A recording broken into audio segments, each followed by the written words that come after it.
Une atmosphère anxiogène plane sur le vieux continent. Après la livraison de chars lourds Challenger, la proposition de la vice-ministre de la Défense britannique, qui a annoncé que son pays fournira aux forces armées ukrainiennes des obus perforants contenant de l'uranium appauvri, fait couler beaucoup d'encre. Un débat intense a succédé à cette séquence. En Ukraine, une pétition circule pour dissuader le président Zelensky d'utiliser ces obus.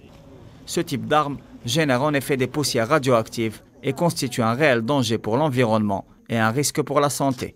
Leur utilisation lors des agressions menées contre l'Irak et la Yougoslavie ont entraîné une montée vertigineuse des cas de cancer dans ces deux pays.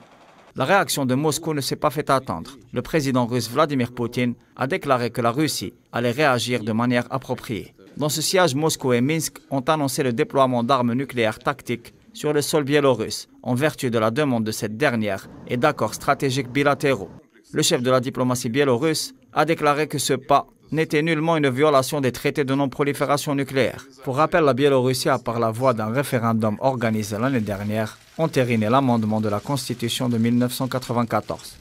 Le directeur de l'AIEA, Raphaël Grossi, effectue pour sa part une seconde visite en Ukraine, où les combats font rage le long de la ligne de front. L'objectif principal de sa mission sera d'évaluer la situation et les risques autour du site nucléaire de Zaporizhzhia, plus grande centrale d'Europe. Située dans la région d'Energodar, dans une zone localisée au cœur des combats de haute intensité, les craintes d'un accident radioactif n'en finissent pas de grossir, notamment en prévision de la contre-offensive de printemps annoncée par l'armée ukrainienne et ses alliés. La zone orientale et méridionale de l'Ukraine continue d'être le théâtre d'une très dure confrontation. La ville de Bakhmut, enjeu stratégique, voit la concentration de la puissance de feu russe ainsi qu'une résistance ukrainienne acharnée.